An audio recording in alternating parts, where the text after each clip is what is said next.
I have come here to chew bubblegum and kick ass. And I'm all out of bubblegum. Best there is, the best there was, and the best there ever will be. I need the best. I had the best words. Well, I'm the best there is. The best. We the best. Have a chance to be the best of the best.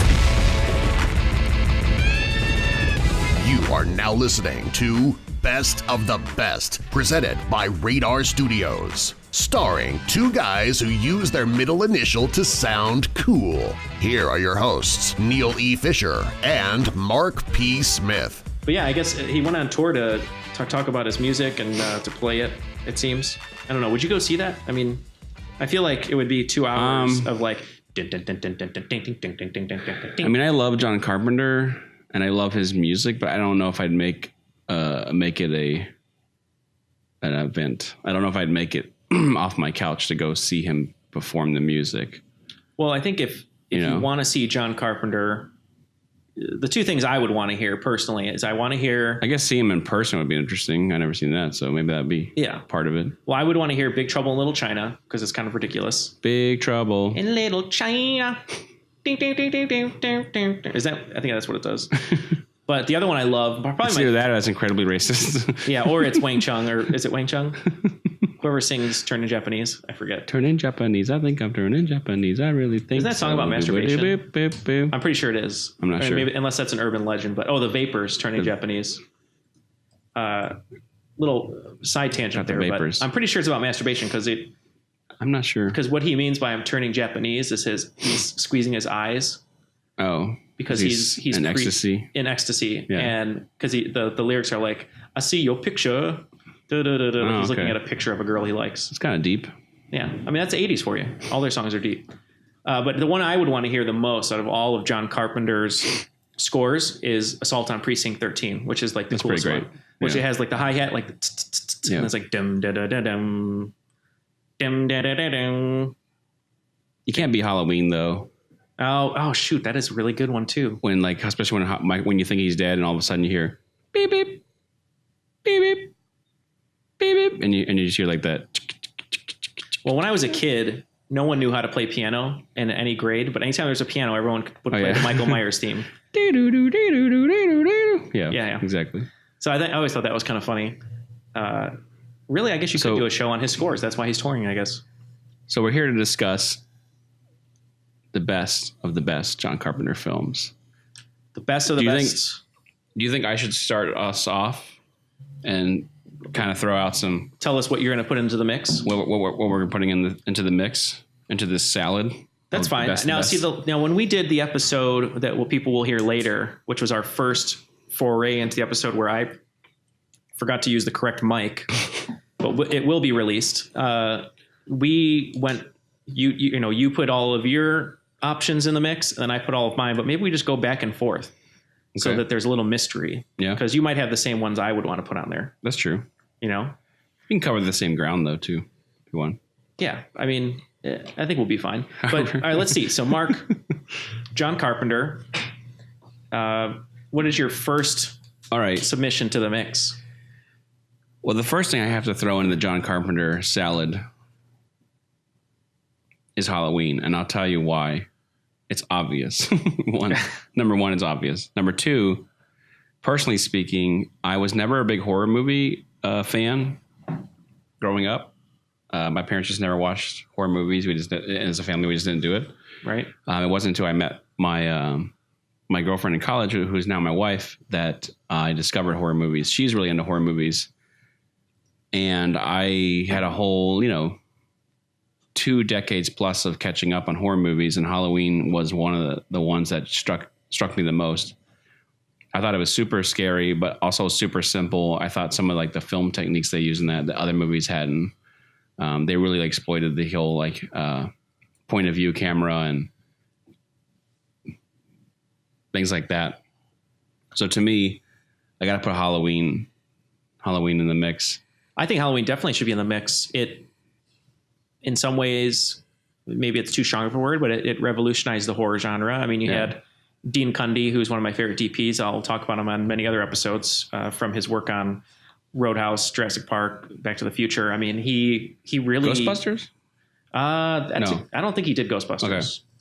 But what I really loved about Dean Cundey is he really took that Steadicam to another level. I mean, I know a lot of people weren't using it that well, or at least using it in that way and to its full potential.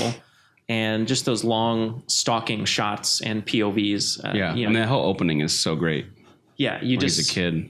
You can't beat that. And I think Laszlo Kovac. Oh, right, you're right. Was the DP. Sorry.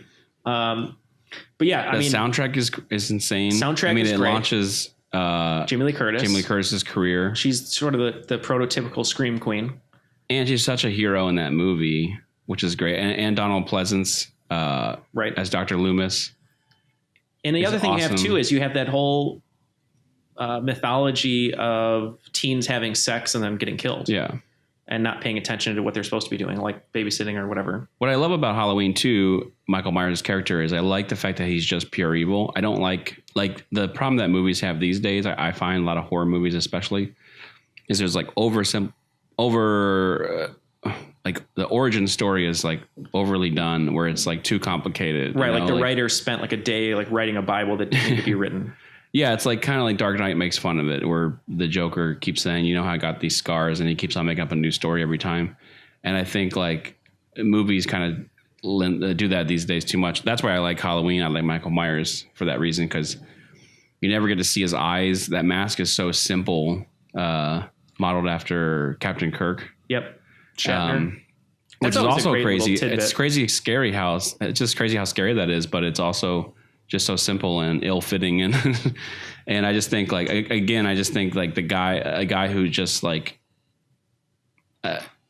stalks you even in the daytime. I mean, they show him, in the far out of focus background in the daytime, which is so scary to me, because when I was a kid, I was like, oh, I knew that I could relax when there was daytime scenes, because I knew there wasn't going to be any scary moments until nighttime. But as soon as like when he's Halloween peering came from out, the bushes, right? Yeah, that's a great look. I mean, there's so many. It's so scary because you don't know what's going to happen. It's daytime. There's so many iconic shots in that film. One of them being, which is a GIF that I always see everywhere, of him by the clothesline of the sheets in the wind, and then he disappears. Yeah. That's a great one. You can't forget, when he puts the guy up on the hook and he does the whole like turning his head sideways. That's ripped off constantly. Yeah. And probably the most ripped off thing is the Undertaker thing, where he sits up in the far background. Yeah. The out of focus background. Yeah. But then I guess the most iconic is probably the closet scene, where Jamie Lee Curtis is hiding in the closet and he comes, because that's pretty terrifying, because everyone's first instinct, I would think, at least back then or when I was a kid, is you got to find somewhere you can close the door. Right. But he broke right through it. Or when he has the ghost sheet on, that's really so so Halloween is in the mix. Halloween is definitely in the mix. I'm in total agreement with you. I mean, I would even be as brash to say that it is automatically in the top 5, but we'll get there. Yeah, Halloween, I would say you're right, top 5 for sure. So I'll go on my end here. You can't deny the chemistry of a director and an actor. I mean, you have Scorsese, DiCaprio, Spielberg, Hanks, and John Carpenter with Kurt Russell. Or Paul Thomas Anderson and John C. Reilly. I mean, Carpenter.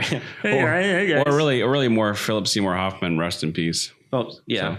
So. My friend has a really good story about Philip Seymour Hoffman. Probably untrue, but I love hearing him tell it every time. And I'll paraphrase it very quickly.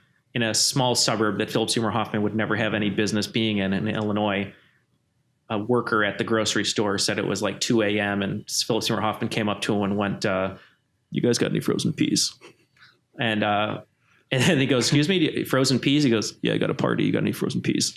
I'm pretty sure that is not true, but I like to believe it is. So John Carpenter, Kurt Russell, I mean, undeniable chemistry as actor, director. The films they made are just so good, but I'm going to start off the list, not with my favorite collaboration between them, which I will get to, but I'm going to start off with the remake of the great Howard Hawks film, The Thing, which is such a great horror, sci-fi, thriller film, and one that, again, revolutionizing the genre. I mean, with Halloween, it was a slasher genre. With The Thing, it was the, hold up in one location monster within drama, Right. which was so great to see. I mean, you have all these different personalities, and it really is a study in character and performance of each actor, Keith David and all of them, and trying to figure out who the monster is, and can you trust someone? And I think, there are only a few movies, or maybe there's more than a few, but there are only a handful of movies that are used as reference when you do your elevator pitches in the classic Hollywood way. Like it is Die Hard on a boat, or it's Die Hard on an International Space Station. But you could also say it's The Thing in a high school, Right. or it's, Halloween X, Y. So I really think The Thing should be in there because it was just groundbreaking special effects, which are just second to none for that time period. Now, a lot of them still hold up. And I think just the performances are great. And it might be the greatest remake of all time.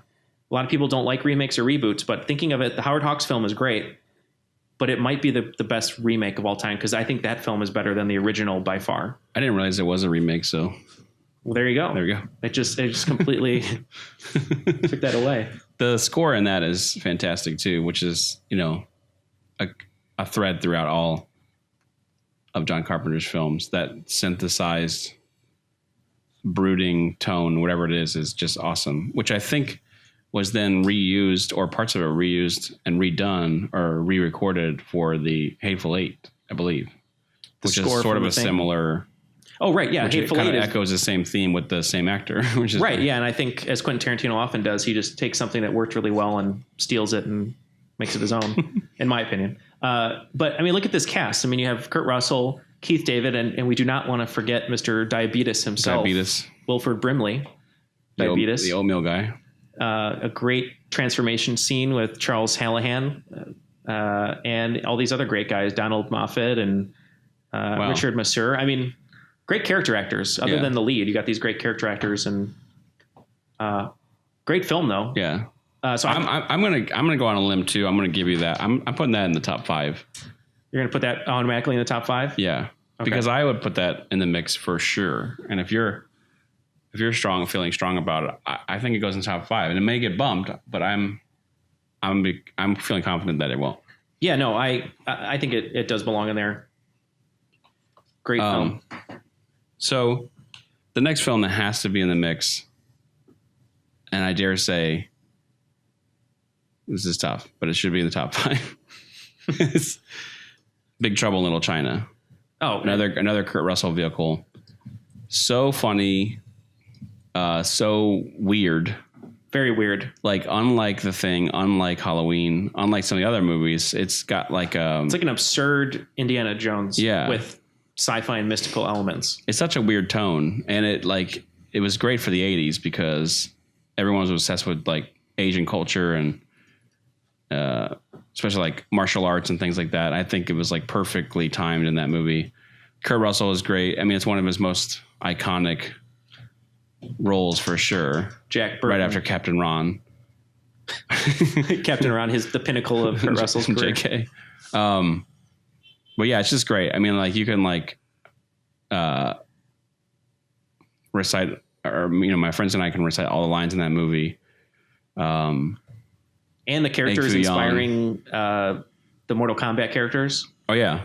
Yeah, we were debating that. We couldn't find any more reference to guys that wear the rice catcher hats that shoot lightning out of their fingertips. So we figured that was a source. Well, this is saying the 3 storms were partly the inspiration for the popular character of Thunder God Raiden from Mortal Kombat, while David Lopan was the inspiration for the evil sorcerer Shang Tsung. Would make sense. Yeah, it totally makes sense. If it's true, yet to be seen, because we'd have to fact check that, but I'd believe it and I'd buy it. Doesn't Shang Tsung in Mortal Kombat, isn't he immortal? Doesn't he? Oh, maybe. Am I right? Maybe. Because the guy that... Is he the one who goes, "It has begun"? Yeah, he's like yeah. But it's such a great film. What's her name from Sex and the City? She looks really pretty in this movie. Yeah, like Kim never Cattrall. more gorgeous. Yeah, the only other time I could say that she was probably more gorgeous, maybe not even more though, but maybe equally or less, a little less, was Porky's. Yeah. When she was the wolf, I can't remember her name, but she would howl, and that's what the guys wanted to do, was make her howl. great performances by her. The special effects, again, John Carpenter staple, are really good. Then you have... You know what Jack Burton always says at a time like this? What's that? Yeah, we need to get the actual quote up here. I'm trying to think of. I mean, but that's got to be in the top 5, right? I mean, it would have to be. I mean, it is my screensaver on my computer right now that we're looking at. Amazing poster by Drew Struzan. Yeah. Which we'll get into later. Which we'll get into another episode. Yeah. But I'm putting in the top 5. I'm sorry. I got to do it. Man, this episode is just flying by, putting things in the top 5 willy-nilly. But I agree. I mean, you have to have a Big Trouble in Little China. You have to have The Thing in there. Both Kurt Russell performances. There may be some other ones up for discussion. But I agree. That theme song, Big Trouble and Little China. I mean, just the chorus alone. Like, let's hear it right now. It's completely insane. It's just more work for Mark to put it in there. We should just leave that blank. just leave it blank. And let's not forget about the performance of James Hong, probably the best Asian character actor in American cinema. The guy is everywhere. That's Seinfeld. That's the bad guy. Okay, right. Is he still alive? I think he is still alive. Oh my goodness. Yeah, he is. Born in 1929. Oh yeah, he was in like Wayne's World 2. Wayne's World 2, yeah. Blade Runner, and Unforgettable as the host of the Chinese restaurant that Seinfeld and his friends waited to get into. Remember? Right. Seinfeld. Or no, it's Costanza, right? I can't remember what he says. Schoenfeld. I think you're right. Yeah. Whatever he says, they say it wrong. Yeah. So he's great in that movie. As the old man with the old makeup, and then there's like so many weird creatures, like that weird what's the Ninja Turtle guy that like floats around? Krang or Crane isn't the one in Ninja Turtle. I didn't know. It's like that weird thing that floats. Yeah, that weird thing that like Burton like shoots in the face. Yeah, that thing's crazy. Or that weird beast creatures. Thing. The beast. Oh yeah, the beast thing. I forgot about that. Yeah, that's with the right. big teeth and it's like it's like a werewolf. He's got like beady eyes. God, he kind of looks like one of those ancient, like kind of dragon illustrations, but like in a beast form or something. It's weird. And once again, giving Kurt Russell a great wardrobe. I mean, that great tank top. Yeah. Jeans with the boots tucked in. I want to buy that tank top. And you just got to think that they won't make a movie like that ever again. You know.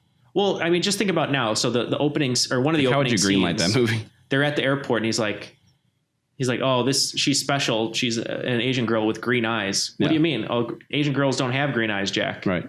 And then, now it would get cut out in the script process saying, well, you can't say that. Right. It's racist. Right. It's the 80s. I mean, you got to just live with that. I mean, that was a different time. No, it's a great film. I'm saying top 5. Top 5? Okay. Top 5. All right. So it's my turn now, right? I think so. Okay. So I'm going to add, now I could veer off again to Kurt Russell in either Escape from New York or Escape from LA. Probably not Escape from LA at all, because we don't want to talk about surfing in the city. But I'm going to go a little earlier, and I'm going to go John Carpenter's second film, and I'm going to go Assault on Precinct 13. I love this movie. I think it's very underrated.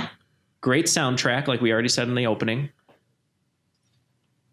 His first foray really into that concept of many different personalities in the same location having to deal with each other, where it's almost, I shouldn't say that he revolutionized it.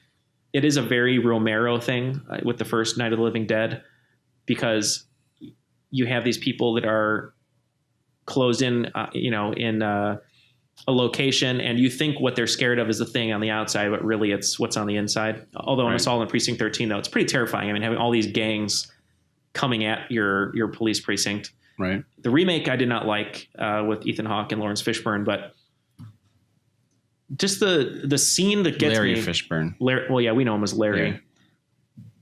The scene that gets me every time, and I guess it probably is the most famous scene of the whole thing, is the whole ice cream truck murder. Right. The little girl. Who showed that back then? I mean, I forget what year it is, like 76, but I can't think of another movie that would show a little girl get I guess that makes sense there, gunned down. Halloween's late 70s. Yeah, that's a good pick. And it's John Carpenter trying to work through as a lot of young directors do, work through their style and sort of thematic elements, you know. And there's some great little cameos of people who would end up being famous. One of them, Tony Burton, he was one of the inmates that helped out. You might recognize him as Apollo Creed's trainer. Oh yeah. And you have, not as notable, but Kim Richards, who, is on the Real Housewives show now. Holy she was shit, the little girl that got gunned down. You're right. And then her sister is the little girl in Halloween. Yes. That's funny. Yeah. And then I always really loved the performance of Darwin Jostin, or Jostin, however you pronounce it. He played Napoleon, who was the sort of wisecracking, always smirking criminal. And it was one of the first movies I saw where you had these guys that were bad dudes, as our president would say, but you kind of rooted for him. Yeah. And when you put or bad hombres. Yeah. But yeah, I mean, great movie. The action was really good. It's a very quick movie. It's like an hour and 31, moves at a quick pace. And it's one I like to go back to often. If I see it on TV, I'll kind of watch it because it's. Is it going in the top 5? I'm not sure yet. I think that's yet to be seen, but it is one of my favorites. It's in the mix, though. It's definitely in the mix. I think it should be. I have to go with They Live next. Yeah. Rowdy. Yeah. Man, that fight with him and Keith David. It's such a weird movie. I mean, a lot of these movies you could say are weird, his movies, but that one is like so weird and cult classic-y in such a great way. And I think a lot of the themes in that movie, as far as like society and the brainwashing, like really couldn't be any more poignant nowadays, which I think is always interesting to watch a movie sort of through modern, like a modern perspective on it. Well, I feel bad because looking back on it, it's, a great movie with a cool message, which underlying message, which might have been different than some of his other works. But, we just lost Roddy Piper, and I could have seen him do some more action movies, like maybe a Liam Neeson resurgence coming back. Why wasn't he in The Expendables? Yeah, I know. He would have been great in that, but, And that great line, what is it? I came to kick ass and chew bubblegum. And I'm all out of bubblegum. I'm all out of bubblegum. And another great little tidbit, I'm a big fan of Shepard Fairey. Yeah. And the Andre the Giant Obey theme came from this movie. Oh, really? The actual type design, the font and everything. All those parts where it says Obey is like that. I think the font is it's like sort of a bold Futura with a italicized. And that was directly lifted from Shepard Fairey did when he started his Andre the Giant, the Obey on the Andre the Giant campaign, when he was younger. So that's kind of interesting. Yeah. I didn't realize until I watched it like a couple years ago, and I was like, holy shit, that's like, and then I started researching it. And so plus it's pretty unforgettable imagery too, when he puts the glasses on and that weird skeleton makeup. Yeah. That you see. So I think, I don't know if I'm throwing it in my top 5, but it's in the mix.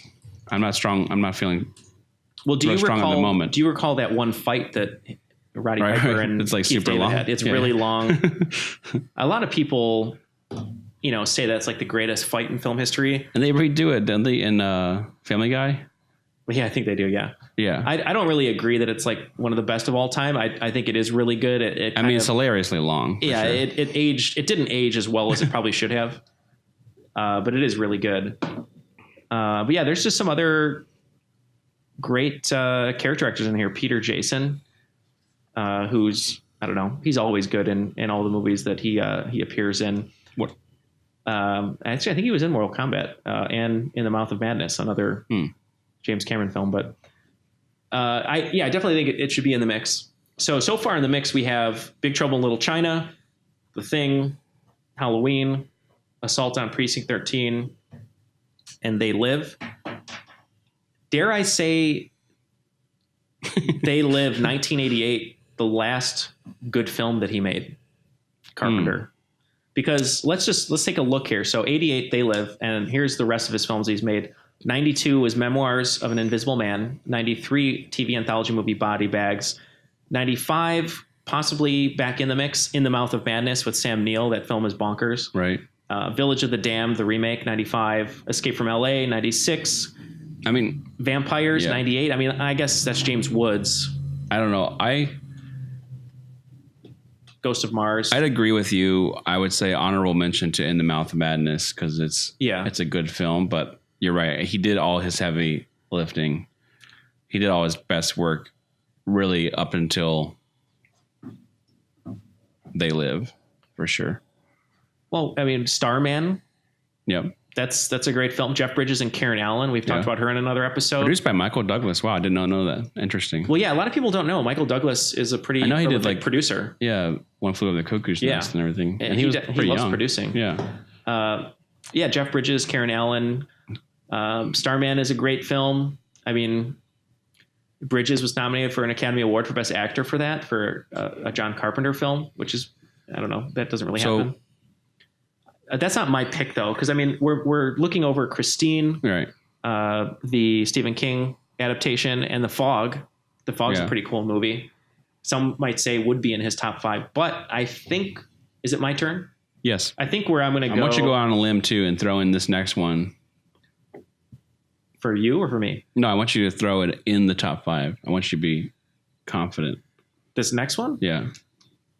I don't know if I throw it in the top 5. I want to throw it in the mix for the top 5, which is Escape from New York, the first of the Snake Plissken duo. That's got to go in there. I mean, Snake Plissken, another badass Kurt Russell character, you know, eye patch, swagger. The name obviously is badass. I think he also inspired the Snake Metal Gear Solid character, if I'm not mistaken. That could be true as well. Dean Cundy. He got the patch and everything. Talks like Snake. Talks like Snake. Because I'm gonna go out on a limb and say Escape from LA is terrible. Oh no, it is. It's bad. Escape from New York is pretty great. As my friends would say, it's bad.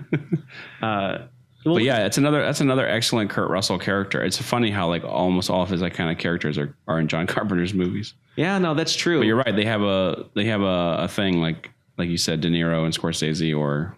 Yeah, they always work well together. I mean, for as bad as Escape from LA is, it's still fun. Yeah. With him and Russell. Listen to this cast though for Escape from New York. You know, you got Kurt Russell, you got Lee Van Cleef, Good, the Bad, and the Ugly. Got Ernest Borgnine. Oh yeah. Got Donald Pleasance as the president. Isaac Hayes as the Duke. Harry Dean Stanton, great character actor. Adrienne Barbeau, screen siren of yesteryear. Check Swamp Thing if you don't believe me. And then, you know, you have a little uncredited cameo from Jamie Lee Curtis as the narrator. So, oh, that's right. I totally forgot about that. Yeah, it's a crazy movie. Yeah, good action. Isaac Hayes, you can never get enough of Isaac Hayes. Well, and again, it seems to echo society speaking. It seems to echo a lot of what we're dealing with now, which is like a sort of totalitarian, which we're kind of afraid of, which is kind of a totalitarian kind of every the government's kind of watching you thing, you know? Right. Yeah. We're hearing about how, everyone can like look through your computer screen, your phone. He's an anti-hero, you know? Yeah. Snake Plissken is definitely an anti-hero, which he's put on a mission by the people that hates the most, and you know. Well, he's some kind of Suicide Squad. So here's a question for you. What a great cover with the Statue of Liberty. I forgot about that. Oh yeah, with the Liberty's head hanging on laying on the ground. That's kind of crazy. The Statue of Liberty's head would be laying on the ground, what looks like the middle of maybe Manhattan, because that would have been having to be carried a long way from Ellis Island or whatever to Liberty Island to get there. Do you think in Cloverfield that when the head came off that it was a reference to this, or it was just sort of an iconic reference, just because it is the Statue of Liberty? So in and of itself, it is just, you know, it's quintessential New York. So you just assume. Well, because of the nature of that film, you have to maybe go on a limb and say that is an homage to Escape from New York, at least from the marketing here or that poster. Well, here's a question for you. Wow, that's what I was saying. Adrienne Barbeau. She's known for her cleavage. Oh, right. And a lot of people forget about her. You just have to kind of ignore the perm on the top. Yeah. The John Oates perm. But the question I want to ask you as a side note is, why do you think that audiences, and maybe more specifically American audiences, relate to antiheroes so much? Because we love them. I mean, most of our famed heroes are antiheroes, like Dirty Harry, Batman's Travis Bickle, all of them. They're all antiheroes. Yeah, I mean, I would say if I had to guess why the American society loves them most, because I feel like we, in our nature, especially if you learn about our history, in our nature, we're rebellious as Americans. Because one, we rebelled against the British Empire and we gained our freedom. And we might not have been like the most perfect. And we fought them not in a way that they were used to. We created camouflage, and I also think that's being a little bit specific, but I do think because we have the freedom of speech and the freedom to protest, to assemble, that we see something that's we don't like or something, or that's going against what our nature, we act out and we try to get at whatever oppressor is doing that thing to us. So I guess that directly correlates to why I think everyone loves the rebellion in Star Wars. Yeah. You feel like feel like you're the underdog, whether it's, I wouldn't call them anti-heroes in that movie, but you know what I'm saying? Like right. I wouldn't call them anti-heroes either. Yeah. But is Han Solo an anti-hero? I mean, he's a little soft of a character, but I think the fact that he is a smuggler, kind of doing things, he's kind of doing things at first for his own, right. For his own good, and then he does it on behalf of everyone else. I guess he's not he starts to bbelieve in the people. He's a little soft for an anti-hero, but I would classify him as an anti-hero. And I think an anti-hero is somebody that isn't necessarily is rough around the edges and isn't necessarily out for everyone else. They are someone that I think has their own ideology, but they end up doing good things. Well, sometimes a bad way. The definition says a central character in a story, movie, or drama who lacks conventional heroic attributes. Right. That's pretty broad, but that is pretty broad. I mean, Snake Plissken, he seems like a hero, but I guess he doesn't really want to be a hero, but he's put in a position where he has to be. Right. I Escape from New York, classic Carpenter again, Carpenter, Russell. I gotta go top 5 with that, man. Right. I mean, look how many films we have left. I don't know if we have a lot of. Well, like I said, really the only other two I could think of even discussing would be The Fog and maybe In the Mouth of Madness. I know a lot of people have a soft spot for Vampires with James Woods, rightfully so. It's a fun guilty pleasure movie. I just think he was not his best. Yeah. I feel like he wasn't flexing his muscles. The studio system was changing. They probably had more notes to give him. Christine is fun. Yeah. I think before 1988, John Carpenter studios aren't going to say no to. They're going to let him flex his muscles. It's a little more of an independent-centric studio system. I mean, 70s, 80s, you get Spielberg, Coppola, De Palma, Scorsese, able to kind of do what they want. Now I think everyone's a little more stringent. They want those, 13 to 24-year-old asses in the seats, and they want that demographic to enjoy their film, even though I know Vampires was R, but even having The Fog remade with Tom Welling from TV Smallville, it was a CW version of The Fog. It was okay. Right. I think the only good shot in that movie, I can't even actually think of one right now, but you can see where everyone's moving towards, and that's why I think pre-1988 is really his bread and butter. I mean, Starman's a great movie, but I don't even know if I would put In the Mouth of Madness, because the movie is bonkers. It's crazy. I just don't know if it's memorable, because I can't really remember a scene in that movie other than him in the movie theater right now off the top of my head. Right. Like if I Googled it right now and I saw a couple images, I don't know. With the films that are left, I'm going to go on a limb and say, I think I know where you're going. I think With a Bullet, for sure, staking their claim in that top 5 for consideration to be the best of the best, Halloween is in there with a bullet. Oh, for sure. Like so that's in there for sure. That's cemented. So I'm going to circle that. on my page that doesn't matter, that no one can see. I think Big Trouble in Little China should be in there. In that top 5. For sure. I mean, The Thing has to be in there. I can't question. It's just not a question for me.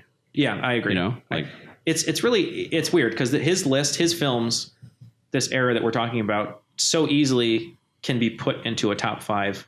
Yeah. I feel like other conversations we have, we want to try to include everyone. Like when we did our discussion of the films of 1989, there's so many. Right. But I feel like it's so clean. Well, he's only I think we said too that he's done his best work before 1988 or whatever. So yeah, I'm just gonna say right now, Halloween, The Thing, Big Trouble in Little China, Escape from New York. Okay. And I think number 5 is The Fog because I still think it's a classic Carpenter film. We haven't even talked about. You didn't even put that into the mix. I know. I was gonna start to talk about it in the mix, but let me hear about it because I would pick Assault on Precinct 13 when over did The Fog come out? The Fog. Oh man, you're right.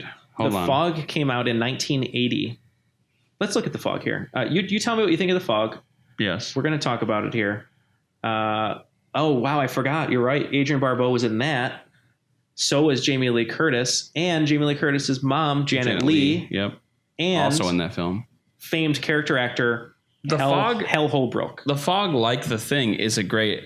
Maybe it is a remake because it kind of seems like it. It seems like one of those old 50s movies. But if it's not, it reminds me of that. It reminds me of like, you know, the Martians that came from outer space. I just think it's such a great like take on that kind of film. And it's so weird that it's like just like a vapor that like that, you know, goes over this town. And this is Stephen King. The Fog is not. No. Oh, sorry. Carpenter was like touring Assault on Precinct 13. Right. And he was. I think he said in an interview that there was this British film from like the mid to late 50s called the Trollenberg Terror that kind of had a similar thing about monsters like in the clouds, and I think that's where he got a little bit of the idea from. But I think it's so simple but so terrifying. I don't know. I as a kid I like, but you have a point. You have a point with Assault on Precinct 13. I feel like maybe Assault on Precinct 13. Oh shit. So yeah, it's weird because if we're gonna put in the top 5, is Assault on Precinct 13? You know what? Scratch that. The Fog is in the top 5. You've convinced me, because I think that I think number 5 is either it's either They Live for me or it's Assault on Precinct 13, and I can be convinced of either one. I think it's either one. Yeah. Well, I mean, They Live, I have more of a soft spot for They Live than I do on Assault on Precinct 13. Right. I think it's because I have a soft spot for Assault on Precinct 13. Yeah. Because I'm a big fan of filmmakers' first great movie, because I think it's great to look at that and see how they progress, and you can notice those little flashes of light or of creativity or style. Right. And that's probably one of the reasons I wanted to include it, because that's the first time I think Carpenter came out of his shell. It's only his second movie, but that extreme violence, makeup, character work, which he's so well known for. Reading this over here, I didn't realize that Adrienne Barbeau was his wife in that at that time doing that movie, which is pretty interesting.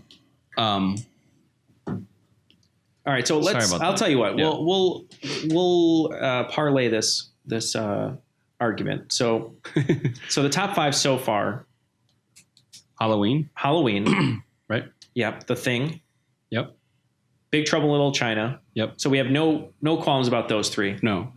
So those are definitely in there with a bullet. Yep. So we have 2 spots left, and we're left with The Fog, Assault on Precinct 13, They Live, and Escape from New York. We have to bring 4 to 2. Yeah. That's tough. I gotta go Escape from New York though. That's such a classic character, classic Kurt Russell character. Snake, yeah. I mean, it inspired a sequel, which is terrible, but it still was a memorable film. And like you said, the guy from Good, the Bad, and the Ugly, and Lee Van Cleef, and Stacy Keach as well. Am I right? Stacy Keach is in Escape. I believe so. Also, we're going to check the Googles. Also, the head Nazi in American History X. You're correct. And Steve Buscemi. And Ooh, that's right. sorry. You're wrong. Right. No, Stacey Keach is in. Oh shit. Oh wait, is Buscemi in Escape from New York as well? He's listed in L.A. and New York. Really? Is that possible? I don't think so. My internal I think he's only in LA. is going a little crazy right now because I don't remember Buscemi being in New York. I think he's only in Escape from LA. Yeah, I remember him being in LA. Yeah. So what do you think? We got to get our top 5. I think it's really a battle of Assault on Precinct 13 and They Live for the. Because you're saying Escape from New York should be in there.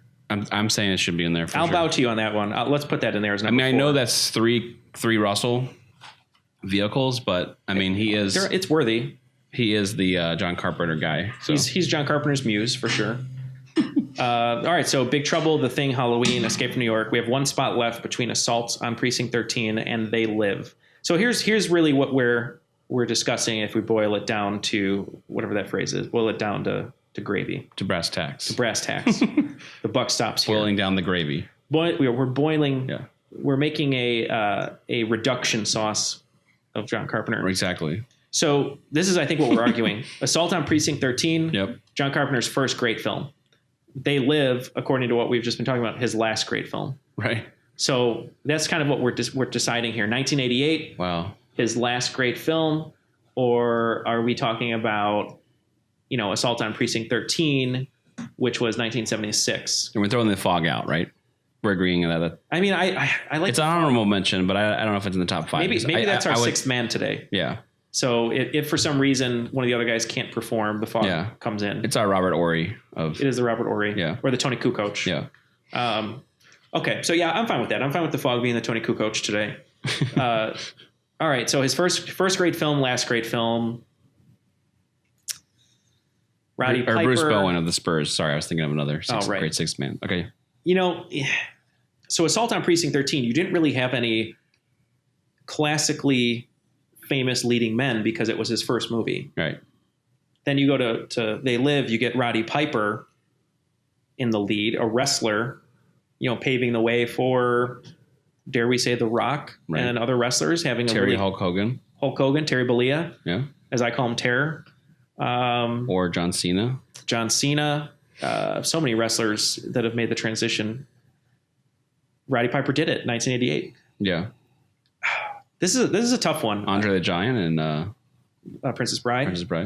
This is You want really the peanut? The peanut. This is inconceivable. I can't even do that guy's voice. Inconceivable. That's another great character actor. His name is Marshall. I forget his last name, but Mathers, I believe it is. Marshall Mathers. He had an EP come out. So this is toss up for me, man. Honestly, this is tough. But again, They Live is more of a personal favorite, right? Than I would say Assault on Precinct 13 for me. But yeah, and big. This is difficult because we have to get down to announcing our winner here, or the best of the best. Yeah, and we have to pick the best anyway. So, you know what? Because I'm a nice guy. Who is the seventh man who came out for the Bulls, or for who would be a good seventh man during the Kukoc best team ever? Yeah, BJ maybe, I don't know. What year was that? Was that the '98 Bulls?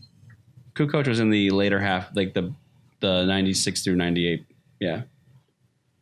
Is it the '97-'98 team, 62 and 20? That's '97. Yeah. Okay. No, 72 and 10, right? Oh, the 72 and 10 team? Yeah.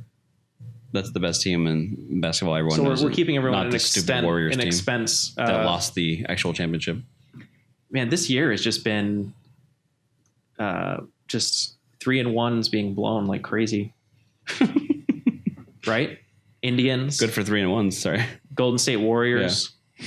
Great for the Cubs. It was great for the Cubs. So kind of funny though, right? Cleveland came back and won their basketball team, and then Cleveland baseball team went down went up 3-1 and then lost to the Cubs. That's pretty kind of funny. And think about this: on a side note, this has nothing to do with John Carpenter, but think about that conspiracy connection. Right. That the Bulls 97 team had the best record in the NBA. Then the Warriors beat that record. And couldn't take it on. And they couldn't win the championship. So the Bulls and the Warriors are connected. And the Warriors couldn't beat the Cleveland Cavaliers because the Cavaliers came back down 3-1 and won.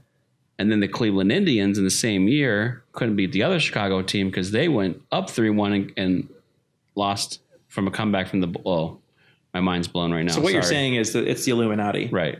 And that's the reason why Trump's president. Anyway, go ahead. So this is saying that the 95-96 Chicago Bulls set the NBA record for most wins in a season. And this is the first year the Bulls had the trio of MJ, Pippen, and Rodman. Okay. I don't even know if that's right. It does say 72-10.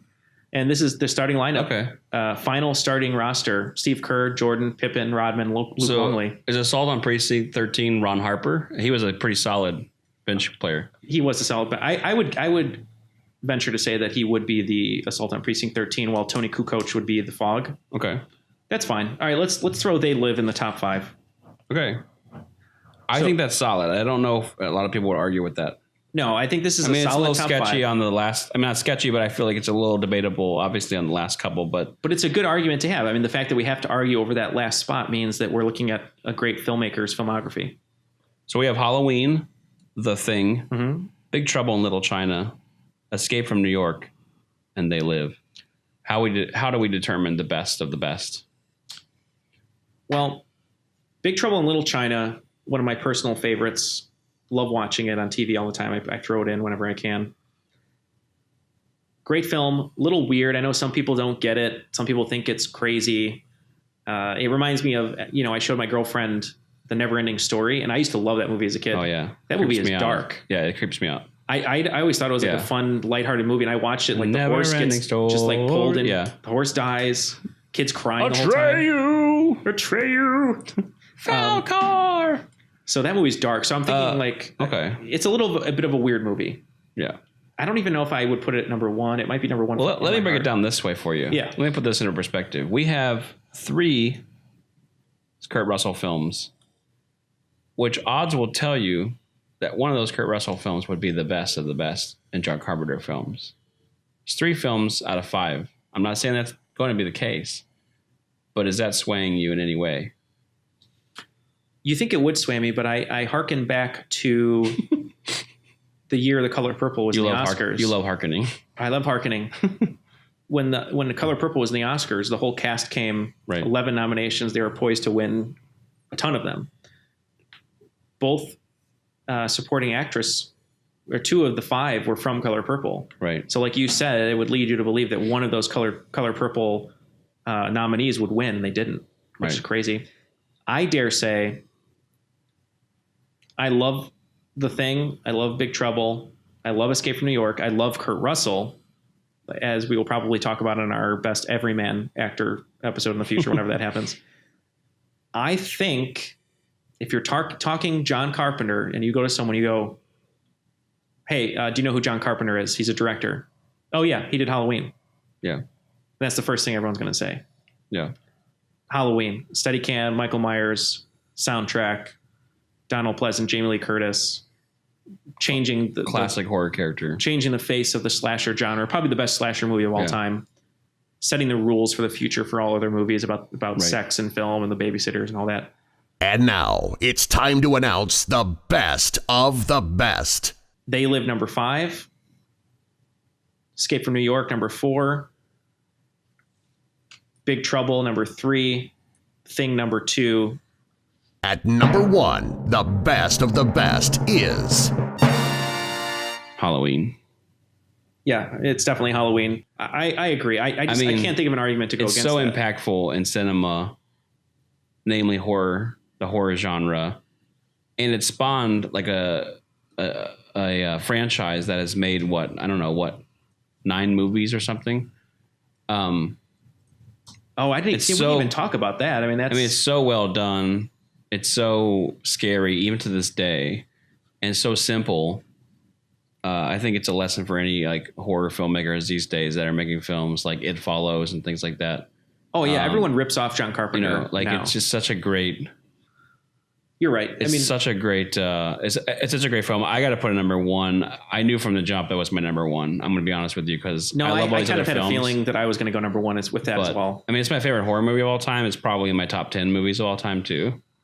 Yeah, so I love watching it on Halloween. You can never beat it. Like you just said about spawning other films, including the 2 Rob Zombie films. That's 10. Yeah, 10 Halloweens. And those aren't bad remakes. They're kind of gruesome, and I think that's kind of interesting for that. What I will say though, to go on the record, it may have spawned all of these franchise films, like inside the franchise. The Halloween franchise, though, I think pales in comparison to Nightmare on Elm Street and Friday the 13th. I think you can't. Those films, you know that they're going to be hokey, and they know what they're doing, and they're great at it. Halloween, I think, was on such uneven footing. The second one probably shouldn't have released it because the first one was so good. Yeah. Then you go to the third one, which has nothing to do with Halloween. Yeah. And I will say, I like the original intent that they had, which was making it a different Halloween story every year with different characters. But they had such, Mustafa Akkad or whatever, the guy that owns the Halloween franchise, couldn't, he could not put Michael Myers in more movies. And I will say, Halloween 2 is not as good as Halloween 1 for sure, but they are really fun to watch back to back because they happen on the same night. And if you watch those movies and just think of it as a continuing film, it's pretty fun. The poster's great for Halloween 2. Yeah, Halloween 2 is definitely got more of the horror tropes and not as much of the originality as the first one, but you're right. I think as a franchise, maybe it's not the greatest, but the Halloween one you can't beat. I think even the one he directed H2O. No, he produced that, right? H2O was even kind of fun. H2O was not directed by him. No, right, because we just talked about. Which one was H2O the one where Jamie Lee Curtis is like all crazy on the roof, or is that that's Resurrection? No, that's the beginning of That's like he kills Jamie Lee. Spoiler alert: he kills Jamie Lee Curtis at the beginning of the one with Busta Rhymes, which is kind of Wait, so Resurrection is Tyra Banks, exactly. Busta Rhymes, who else do we have? Tyra Banks. It's so funny. Busta Rhymes, Thomas Ian Nicholas, who I believe is from American Pie. Yeah. Katie Sackhoff. Remember in H2O? Thomas. H2O. Janet Leigh is in the movie, and she's driving the car from Psycho. She plays the secretary of the school that Jamie Lee Curtis's character teaches at. Oh, we have Josh Hartnett and Michelle Williams. And Josh Hartnett makes probably his first big role appearance in that movie. Do you think that was before The Faculty? It might be. It's in the same mid to late 90s time period. 98 was H2O, and The Faculty was 98. Wow, what a great year for Josh Hartnett. And Ladies Love Cool James. Ladies Love Cool James is in it too. Yeah. So phenomenon. Yeah, that was it for today's episode. Cool. Thanks for listening. Thanks for listening, guys. Until next time. Out.